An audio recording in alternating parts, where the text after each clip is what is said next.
The prince lifted the bar, opened the door, and stepped back in amazement, even shuddered all over.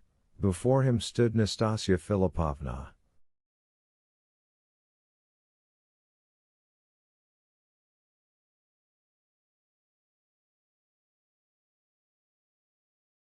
He recognized her at once from the portrait.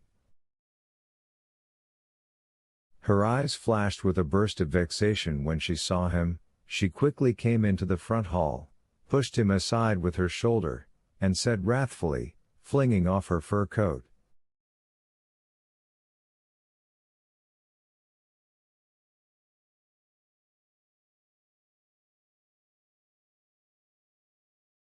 "If you're too lazy to fix the doorbell, you should at least be sitting in the front hall when people knock."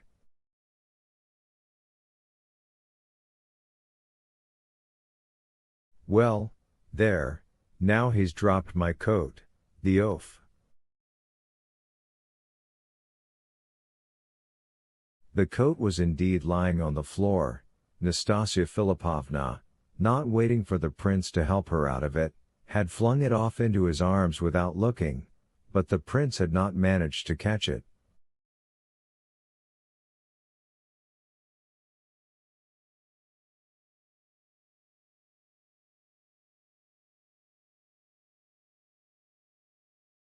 "You ought to be dismissed.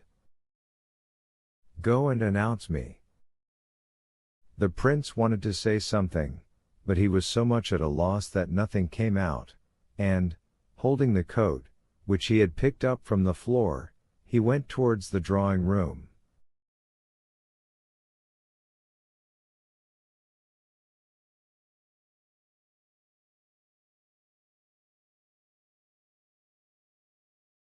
"Well, so now he goes with the coat. Why are you taking the coat?" "Ha, ha, ha. Are you crazy or something?" The prince came back and stood like a stone idol looking at her. When she laughed, he also smiled, but he was still unable to move his tongue.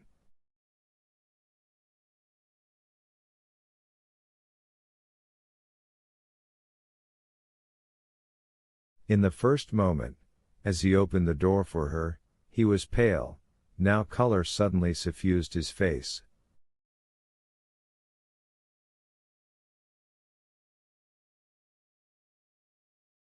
"Ah, what an idiot!"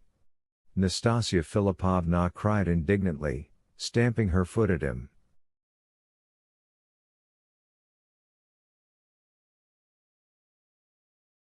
"Well, what are you doing? Who are you going to announce?" "Nastasia Philippovna," murmured the prince.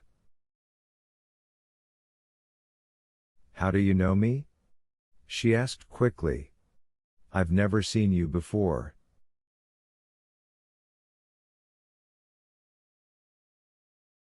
"Go and announce. What's that shouting?" "They're quarreling," the prince replied and went to the drawing room. He came in at a rather decisive moment. Nina Alexandrovna was ready to forget entirely that she was resigned to everything. She was, however, defending Varya.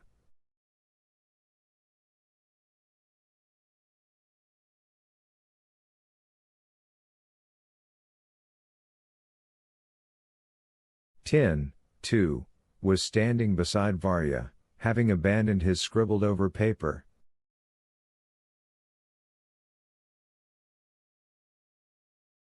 Varya herself was not intimidated, nor was she the timid sort, but her brother's rudeness was becoming more and more impolite and insufferable.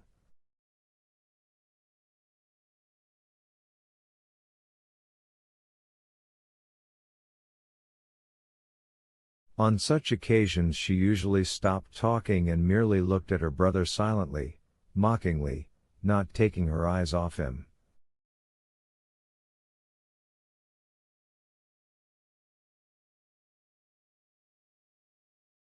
This maneuver, as she knew, was apt to drive him to the utmost limits. At that very moment the prince stepped into the room and said loudly, "Nastasia Philippovna." 9. A general hush fell, everyone looked at the prince as if they did not understand him and did not wish to understand.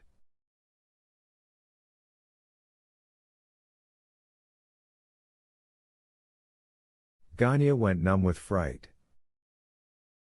Nastasia Philippovna's arrival, especially at the present moment, was a most strange and bothersome surprise for them all.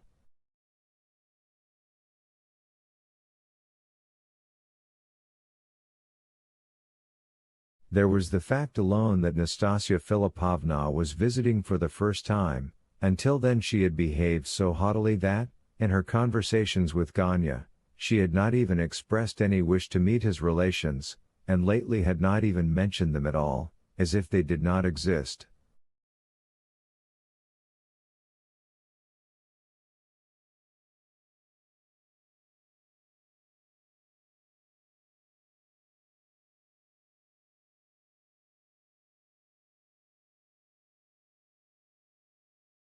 Though he was partly glad that such a bothersome conversation had been put off, in his heart Ganya had laid this haughtiness to her account.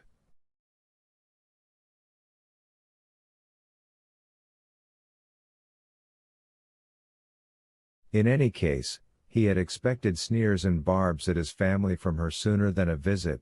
He knew for certain that she was informed of all that went on in his home to do with his marital plans and what views his relations had of her.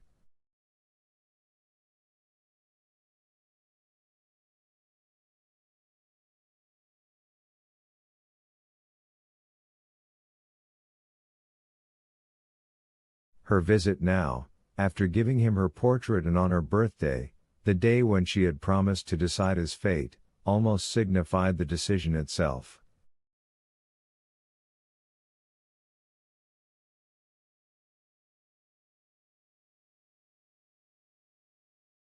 The perplexity with which everyone gazed at the prince did not last long.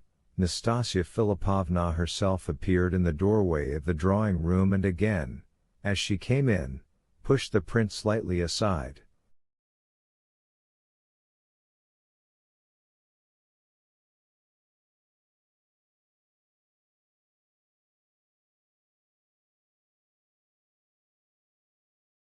"I finally managed to get in. Why did you tie up the bell?" she asked gaily, holding out her hand to Ganya, who rushed to meet her.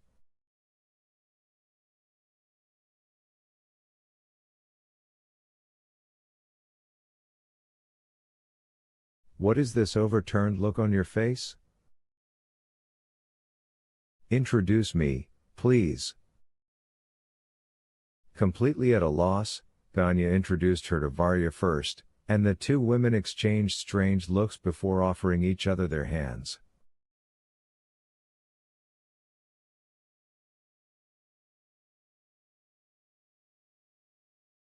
Nastasia Philippovna laughed, however, and put on a mask of gaiety, while Varya had no wish to put on a mask and looked at her sullenly and intently. Not even the shade of a smile, something required by simple politeness, appeared on her face.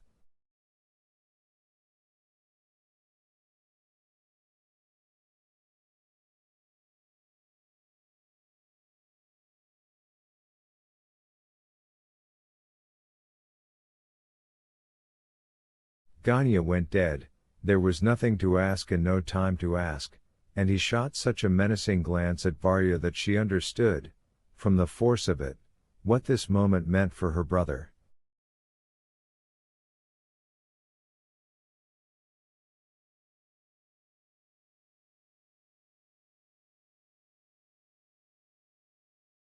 Here, it seems, she decided to yield to him and smiled faintly at Nastasia Philippovna. They all still loved each other very much in the family. Things were improved somewhat by Nina Alexandrovna, whom Ganya, utterly thrown off, introduced after his sister and even led up to Nastasia Philippovna.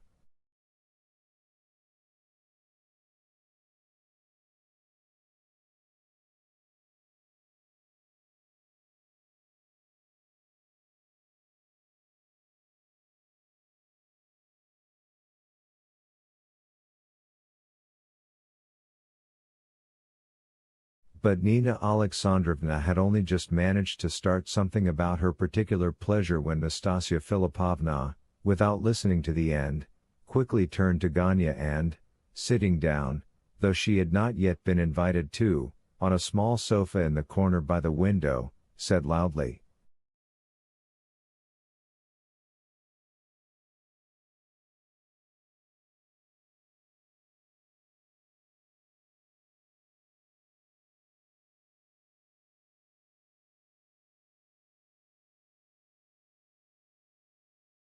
"Where's your study? And where are the tenants? Don't you keep tenants?" Ganya blushed terribly and tried to mutter some reply, but Nastasia Philippovna immediately added,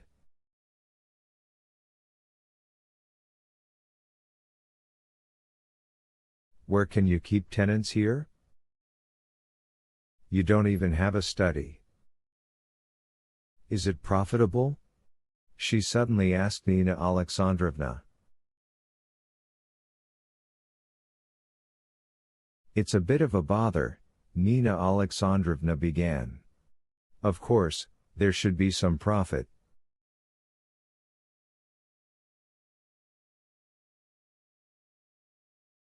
Though we've just..." But again Nastasia Philippovna was no longer listening. She was looking at Ganya, laughing and saying loudly to him,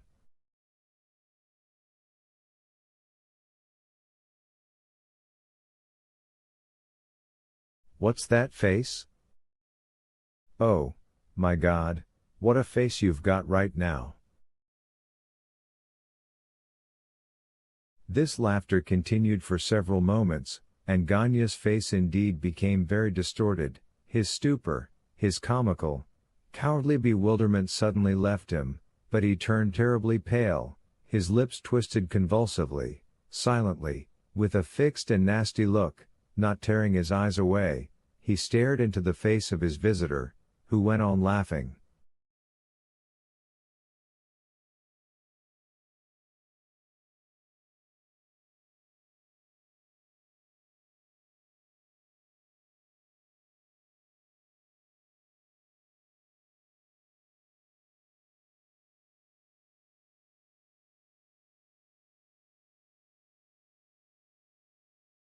There was yet another observer who also had not yet rid himself of his near stupefaction at the sight of Nastasia Philippovna, but though he stood like a post in his former place, in the doorway to the drawing room, he nevertheless managed to notice Ganya's pallor and the malignant change in his face.